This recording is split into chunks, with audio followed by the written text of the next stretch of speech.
Hi there. My name is Jordon Craib, and I'm the Director of Accreditations and Continuing Education at LearnFormula, and I hope that you're having a fantastic day. I'm joined here by Chris Mines, our senior video podcast producer, to talk about our podcast series. Chris, how's it going? It's going well, Jordan, and thank you so much for having me. So, this is a fantastic chance for us to really just show the ins and outs of the podcast process with our viewers, with our customers, and of course, fellow practitioners and aspiring podcast guests. Wonderful.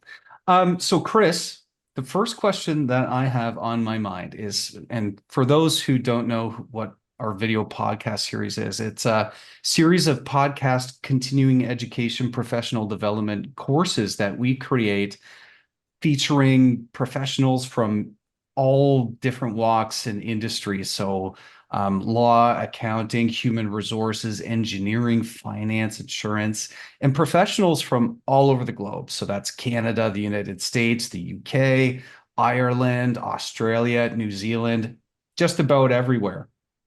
I wanted to ask, what is it like talking with people from all over the world?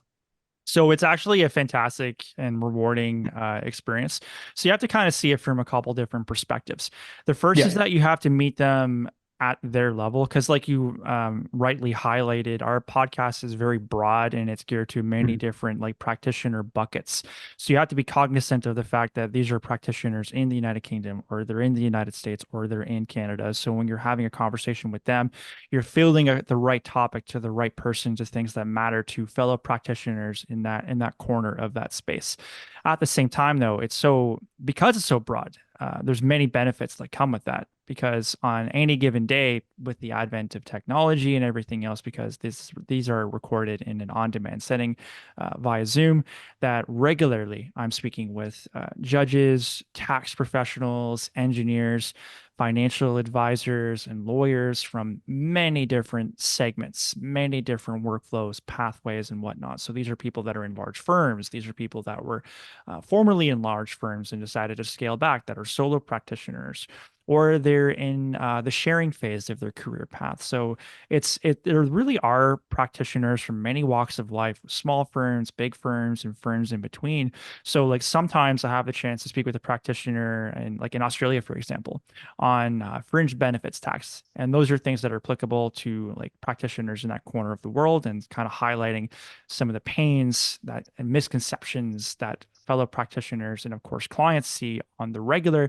And then that very same day, I may have an opportunity to speak with like a Supreme Court judge in the United States at the state level on some of the highs and lows when it comes to jury trials or red flag laws, or the voir dire process and how to make it more inclusive, and just the struggles that criminal attorneys and defense attorneys face on the regular. So it is really a fantastic opportunity to connect with these practitioners, meet them at their level, and kind of break down some of the pains that they're experiencing, the frustrations, and really highlighting what is happening within a space and how can we make it better than how we found it. So it's a great relationship building experience because I also connect with guests more than once.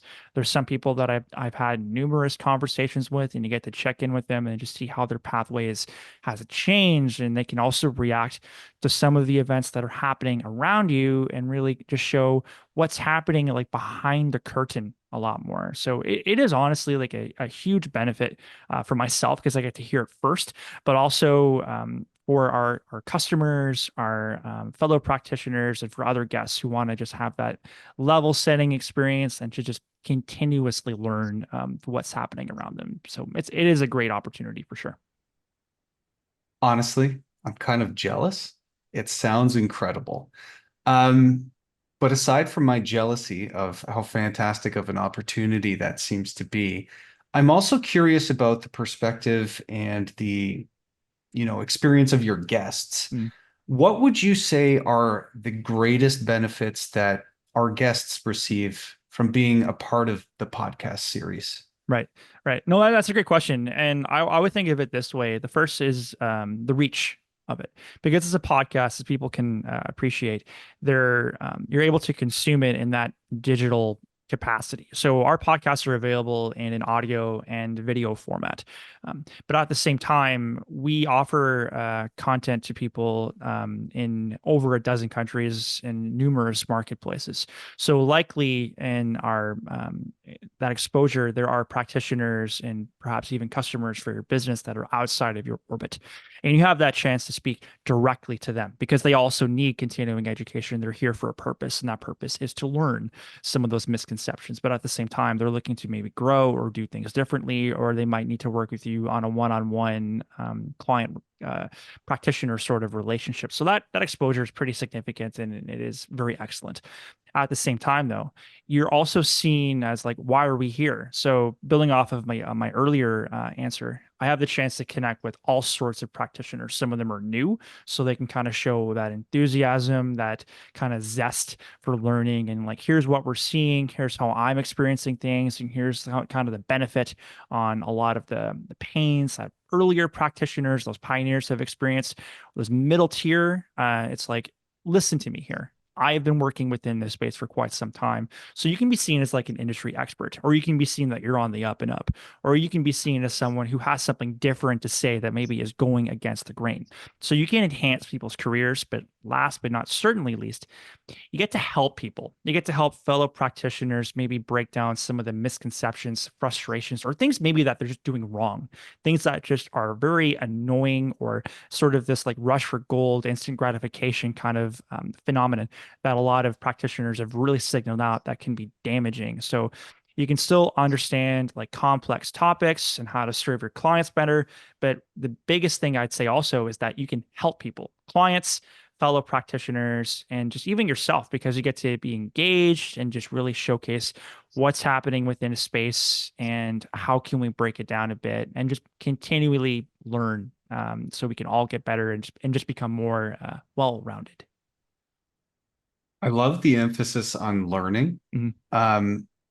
From what I gather, there's actually many different benefits to being a guest on our podcast series. So you mentioned exposure. And I do really want to emphasize that our audience is global, right? And it's, not just in a particular industry, but across so many different industries. So it's not just a matter of showing yourself to the world just in your jurisdiction, in your singular location. It's, across your entire country.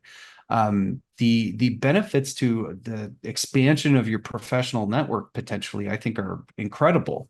But more than that, it's an opportunity to teach the next generation of practitioners, or teach those amongst you who would benefit from your particular expertise. The very subjective experiences that you've had in your role, in your professional background, you now have a chance to share with the world, which I think is wonderful.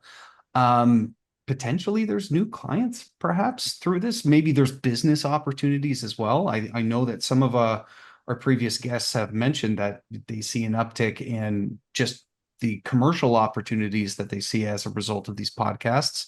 Um, but another thing that they generally always underline for us is that they have a lot of fun. They have a lot of fun joining these podcasts. And the reason why I really think is because, this conversation is fun. It's fun to have conversations in general. And the conversational format of the podcast really allows you to impart your knowledge in a way that doesn't feel, there's a lot of traditional continuing education courses out there that follow that sort of very boring, static lecture format where you just read off of a presentation, a bunch of slides. And this is a welcome break, I think, a nice amount of variety when it's compared to those standard continuing education formats. And so a lot of our guests have really spoken to the amount of fun that they have in this setting. Have you heard that as well? Yeah, absolutely. Pretty frequently, actually, right after every conversation like wraps, I like to have like a brief like cool down period, like just like thanking them for participating and just seeing if they had any feedback, or just seeing if they had any questions that we can maybe address while we're still chatting now. And on the regular, it's like, thank you. That was a lot of fun because it's not one dimensional. It's not like death by PowerPoint. It's nice to have another, it's nice to talk to someone else. So it's not just myself and my slide deck, which can be pretty lonely when it's just like you're there and you have to feel like you're filling time. So that's the biggest thing too. People may not fully appreciate this, but since you're on the other side of that process, for our customers or for students that are looking at training via our platform, from your perspective, what would you say that are some of the benefits that they get to see when they're looking at these podcasts? Like, sure, yes, they're a conversation that can address a lot of misconceptions, but at the same time, people may not fully appreciate like how the reviews work, what they see, just like that Sure. general process of like what things are like on their side. Yeah, of course. So I know a lot about our student users. Just to quickly inform the audience, our student users come from all over the globe. They come to our platform both as a source of learning for their professional roles to advance their technical competencies, but also primarily to fulfill their continuing education or professional development requirements. What we have seen is that a lot of our students prefer the format of these video podcasts for their continuing education. The back and forth between the host and the speaker, that sort of conversational flow is more interactive when you're watching it than the typical lecture style programs and courses that a lot of our students have prior experience with. There's no rehearsed reading off of slides, which seems to be industry standard. And the best part is that you can learn from the diverse array of experts that we get on these podcasts to speak with you, ensuring that they have a wealth of insightful information that advances their ability to do their job well. Mm-hmm. And so students really, really take to that. They really enjoy that opportunity. Right. And that's what it really is also. It's an opportunity. I mean, like I love this format because it's just so conversational and you can be so reactive when there's industry like changes. We did a podcast yesterday with a practitioner and we were highlighting like just some of the recent Supreme Court decisions like over this is again for the US CLE space, like on the Chevron decision, or just like more on the environmental impacts on some lower appellate court decisions, on some other case laws that are percolating and kind of connecting the dots of why those older case examples are still critical, how they can maybe offer some sage advice to practitioners, but also kind of really reiterate what is the now at the same time. So based on those practicalities, how can we really have like a sound pathway? And people, again, they love that format. So maybe to also have a chance to back it up and discuss and highlight the actual process. So the behind the scenes sort of process, I mean, so that can include like the editing, that can include just maybe a step-by-step kind of guide in terms of what main boxes typically get ticked. Because I also get asked this question a fair bit as well. Yeah. What typically happens after we finish like recording? We have like Mhm. our podcasts are typically 1 to 2 hours in length. What happens afterward? How long does it take to get out the door? Sure. So do you mind just kind of highlighting that process a little bit more? I would like to take you from the start, the inception of the idea of the podcast, all the way to its across its journey to the end user, because I find it very interesting. So first things first, before a podcast is ever conducted, our incredible team does a series of market analyses to identify knowledge gaps, trends in topics, rule changes, new legislation that might be relevant to professionals in a given space, to properly identify and create a topic for a video podcast. And on the basis of this topic and the research that is conducted into all of these different knowledge gaps, we can also produce a detailed outline of how one would fully cover that topic in a way that would speak volumes to the end user. So if we come up with a topic that's based on a legislative change, we're going to know, we need to figure out the regulatory background that went into that legislative change. That's going to be relevant to our student users. We need to figure out what sort of impacts that might have on your day-to-day work. And so that's going to be part of the outline as well. And when we eventually connect with a professional who will join us for one of these podcasts, we essentially just want them to fill out that outline. We need to know their industry experience and how it's relevant to that particular topic. Mhm. But okay, so we've got a topic and we've got an outline developed.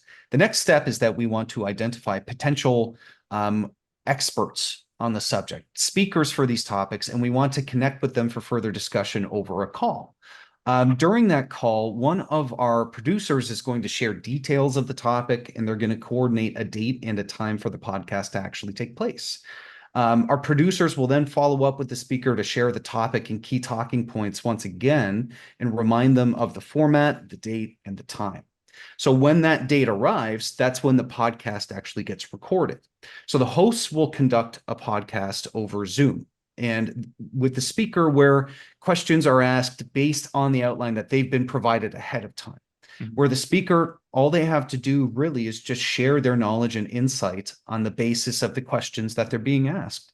The same way that you would if a very inquisitive person just wanted to ask you about what you thought was the most important to your professional competence and the things that really matter to you. Now, because of the industry standards set by professional associations, our video podcasts tend to need to at least be an hour long.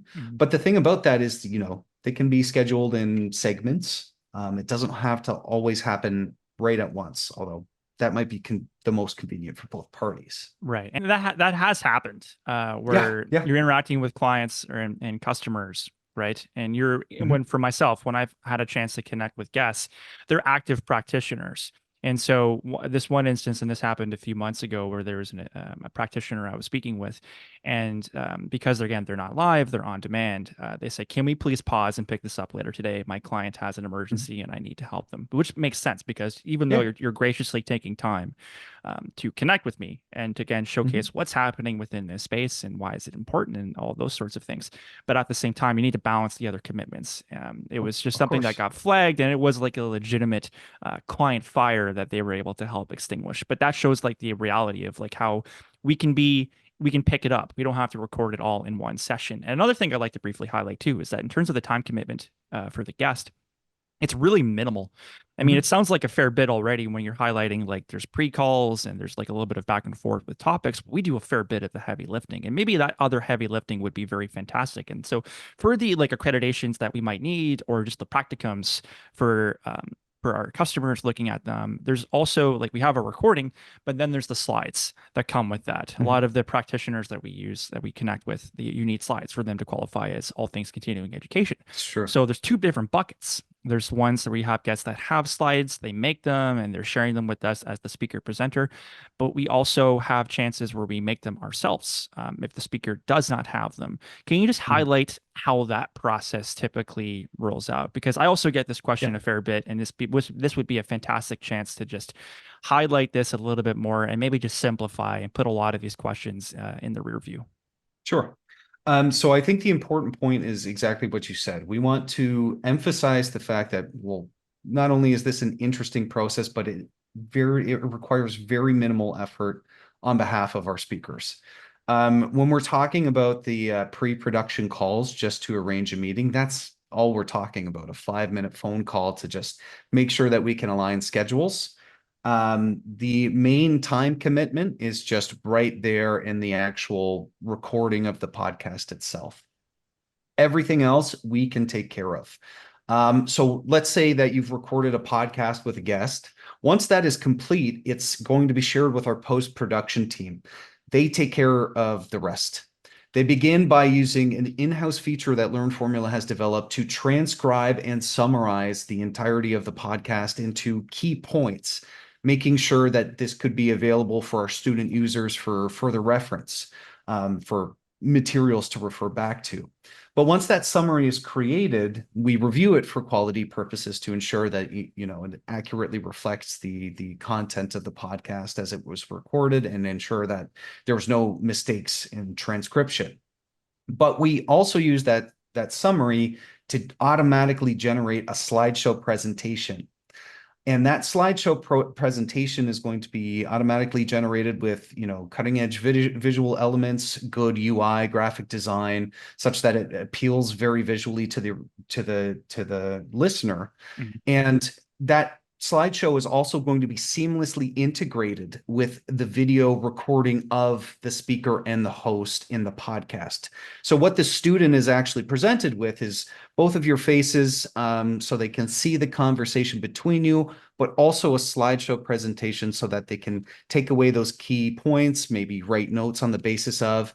But furthermore, we also want to provide those slideshow presentations to the user after the podcast has conducted so that they can refer back to them quickly when they need them, as they hopefully will, because the information contained is very important. Right. So post-production team takes care of all of that. The last step of this process, once we have this slideshow in hand, is the video and audio editing, where that slideshow is actually joined up with the podcast recording.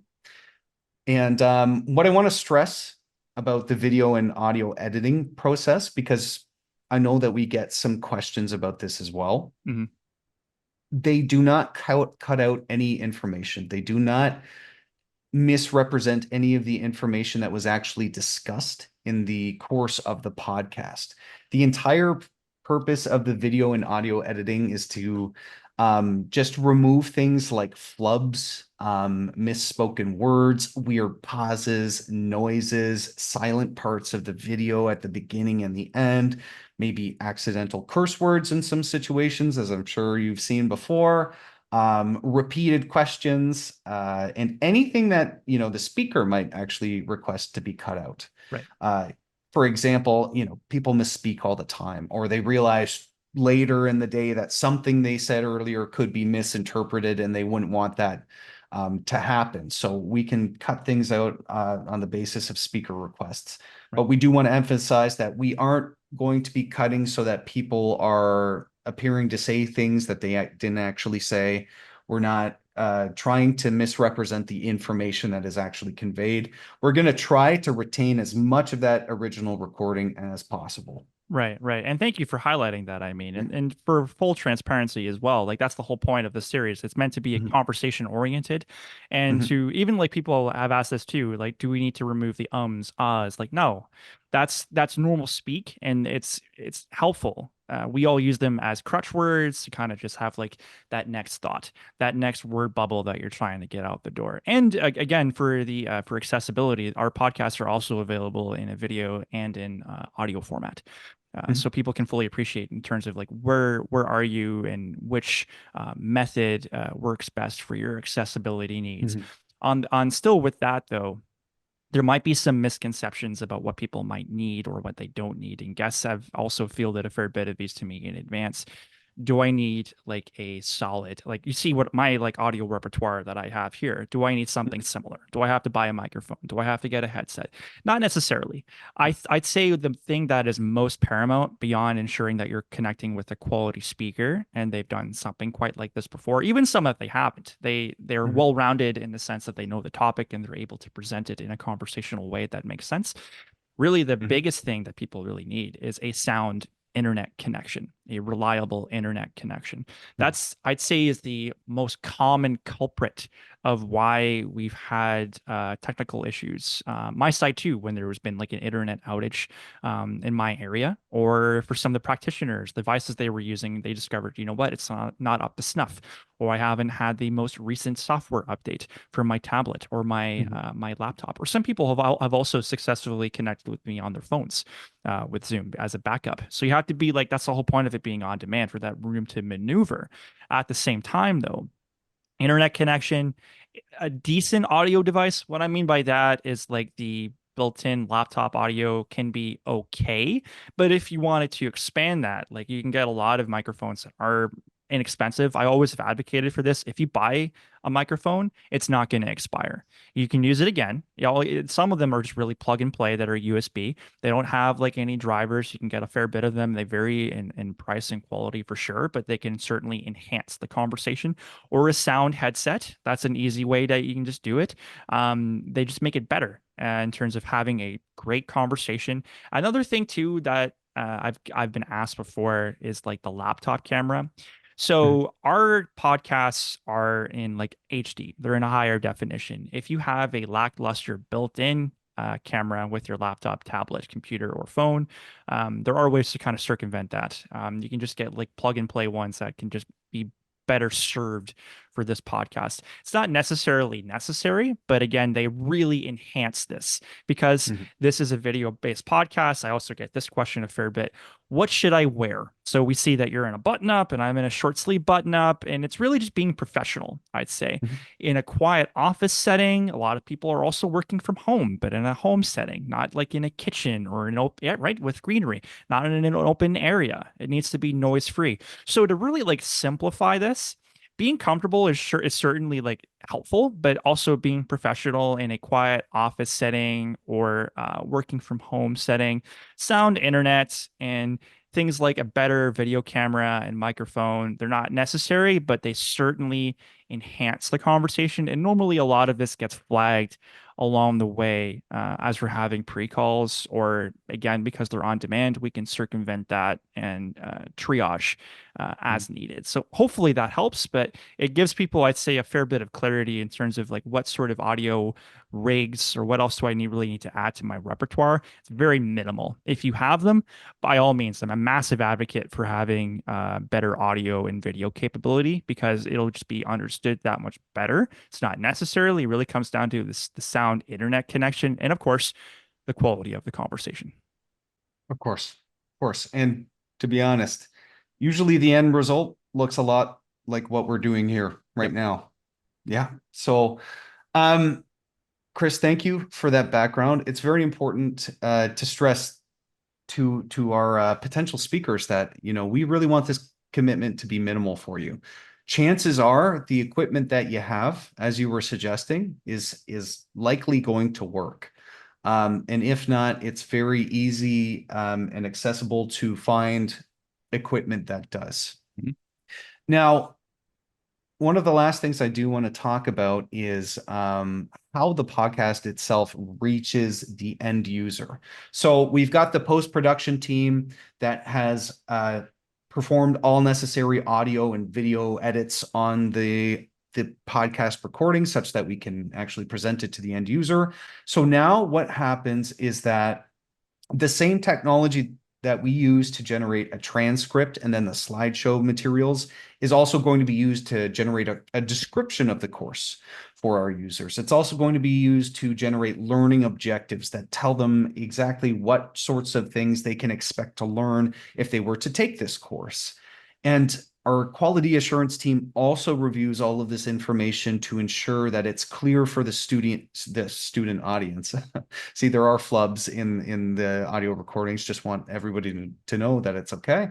And then they navigate our accessible user interface to onboard the podcast to our platform in the span of seconds. So we take care of all of this. The podcast guest, as soon as that recording is finished, they don't really need to worry about it again. Right. We get it to the end user. Right. And that's very critical, I think, for people to Mhm. fully appreciate because with the advent of technology, and again, because of how reactive podcasts can be, when you have that bombshell legislation or a new standard or a potential draft proposal that is maybe getting some industry ire or confusion, it's fantastic that we have the capability to get these out relatively quickly, like days or Mhm. less, and with the advent of Mhm. technology. So that's it. And of course, things can happen, they can get changed. We have the ability to make edits and have the opportunity also for follow-ups. Another area that I have also been asked that we can maybe expand on Mhm. is when we have podcasts, if you're a practitioner, because we have many kinds that are coming to us for all things continuing education, is are they accredited? Can I Mhm. earn industry credits by this? From this, and what does that accreditation process look like? A lot of industries have always said that you can earn PDH or just continuing education credits from things like podcasts, but they maybe there's some confusion in terms of the accreditation process. They'd like to simplify Sure. it a little bit more. So If typically, what does the accreditation process look like, and how do we seek accreditation for the podcast that we do? First and foremost, I want to say if there was confusion about the accreditation process, it's likely because it's generally inherently confusing. But what I will say is that we take care of accreditation. It's honestly our modus operandi. LearnFormula operates in so many different markets across the world, servicing so many different professionals. We're experts at the accreditation regulations across the globe. And that's exactly what we sort of attribute our success to, and in ensuring that these continuing education courses see the widest audience possible. But I suppose, just for reference, for those who don't know, accreditation refers to the process by which a continuing education or professional development course is approved by the relevant regulatory entity in a given profession, such that it can be offered to students for credit that they can take for their relicensure or recertification. We seek accreditation to the widest extent possible for each of our podcasts, each of the courses on our platform, ensuring that the widest possible audience can actually view these and take them for credit. So not only can they learn from these courses, they can take them in a very useful way towards their relicensure and recertification. Right. Now, to give you an example of just how far we go with something like this, you had a recent podcast about AI governance models and how to employ one in your company. Mhm. That's a course that's relevant to accountants, human resource professionals, engineers, lawyers, people in finance, people working in insurance.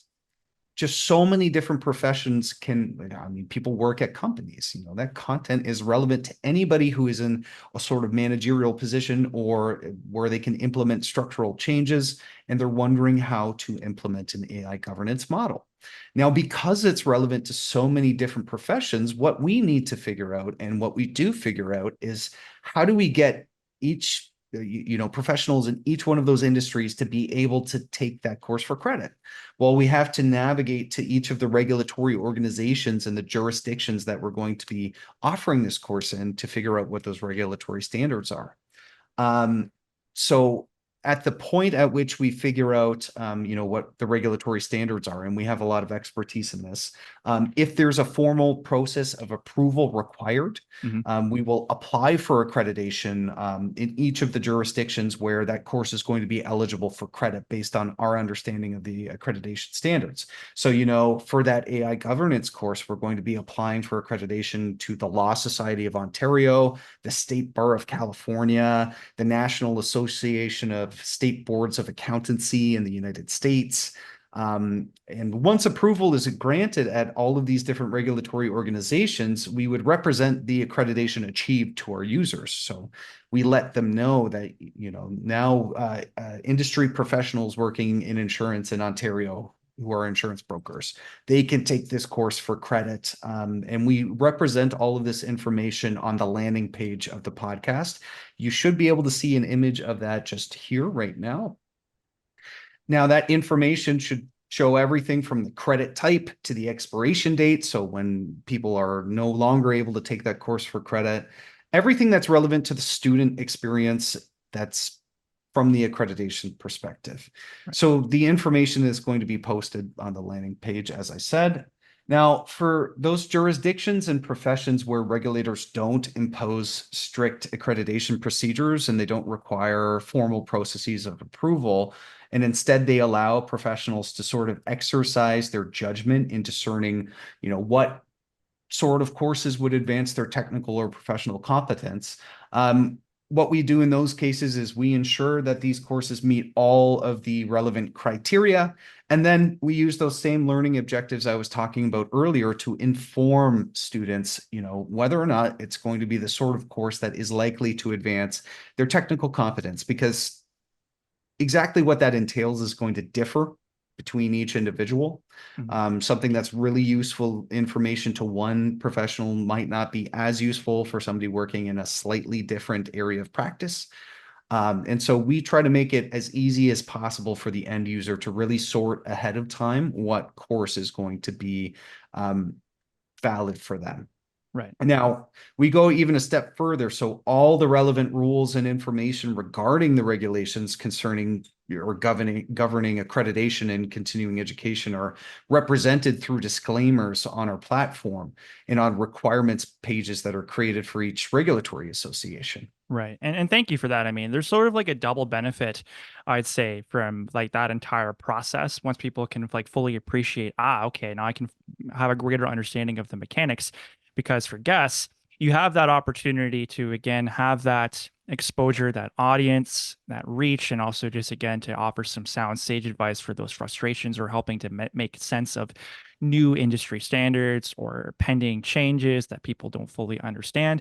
And for people looking at those podcasts, they're on multiple fronts. So you have the opportunity to connect with audiences and practitioners that are likely outside of your orbit, but people that are looking at them can also earn credit. So I'd say, I guess that Mhm. that's a triple benefit with people. The next question that I get asked a fair bit, that I'm sure you can really highlight and we can dive into, is what does the marketing aspect of it, like, what does that look like? We have many podcasts, we have many areas of focus, and people might be unsure, how can I find them? How do they Mhm. get shared? How are they Mhm. promoted? Do you mind just highlighting that process a bit? Uh, Absolutely. So I would love to talk about that. Um, Aside from informing our current student audience that new podcasts are available, both by featuring them on our different marketplace subdomain websites and also informing them through alerts and various means like that, they're also available to be purchased by any incoming students. So people that are new to the platform, where we advertise them quite heavily. Now, a popular feature on our platform is the custom package, where students are able to select collections of courses just on the basis of whatever appeals to their interest. So that's a popular way that a lot of our podcasts get chosen for view, is through the custom package. But from a marketing perspective, we employ everything. So our marketing department employs email marketing, Google advertisements. We utilize social media channels such as LinkedIn, Instagram, Meta, TikTok, and more. Um, but typically, when a new podcast is launched, we're always going to start with email marketing and LinkedIn channels. So that's always the first step in our marketing wing. We always announce our podcasts with a well-crafted email to our subscribers, and we also generate a LinkedIn post for each of the podcasts, talking about some of the key features, the key elements of the conversation, and also just putting it out there for other industry professionals to like. Right. As we continue to grow our following on LinkedIn, we definitely get more and more interest through these sorts of channels. Right, 100%. And thank you for that. So that is, to kind of just like wrap that aspect of it, a fair bit of exposure that people can achieve like along the way because of Mhm. those applicable channels. Different practitioners likely will beeline for specific social mediums. So it's fantastic that a lot of our content and a lot of the podcasts are available and are searchable, or people can find them or just learn more through a variety of different channels. So from there, what do you think that people, potential speakers, really need to get this started? We've highlighted a fair bit of the gains, the minimum requirements, the prowess of having some better tech, the availability, but there still might be some misconceptions that people don't fully appreciate. So, in your view, what do you think people, like potential speakers, would need to just get started and being a guest speaker for our podcast series? I'll be honest, they really don't need that much. Mhm. All it takes to get started with us is to fill out a form on our website to submit your request. Tell us what you're interested in, and we will get in touch with you within 24 hours. From there, the process is just as I described a little bit earlier. We're going to be setting up just calls with you to touch base, to sort of talk to you, get to know you just a tiny bit, so that we know, you're going to be a great fit for the topics that you might select. You'll schedule a date for a podcast, and when that date comes, quick audio check just to make sure that everything's sort of functional and everything sounds good. And then our podcast host is going to take it away. You'll Right. be provided with written materials ahead of time, that all of the talking points, and then all you need to bring is your beautiful self and your knowledge. Right. And that's really it. Right. And so that this has been a fantastic opportunity to highlight a lot of this. So thank you so much for sharing all of that contact information. Again, if you wanted to learn more, you can reach out to us at podcast@learnformula.com. Jordan, thank you so much for chatting and to have like this deeper dive into our Mhm. podcast process. So just to recap, if you're a potential speaker, a future speaker, you only really need a sound internet connection, a laptop, and at least 1 hour of your time to participate in Learn Formula's video podcast. So it's a fantastic opportunity to boost your not just your professional profile, not just to help fellow colleagues, but also to get recognized as that industry leader in your industry and to connect with new clients and fellow practitioners that are likely outside of your orbit. So if you'd like to learn out more, again, you can connect with us at podcast@learnformula.com. You can also fill out the form on our website to get started and to help shape the future of continuing education together with Learn Formula. Thanks so much for tuning in.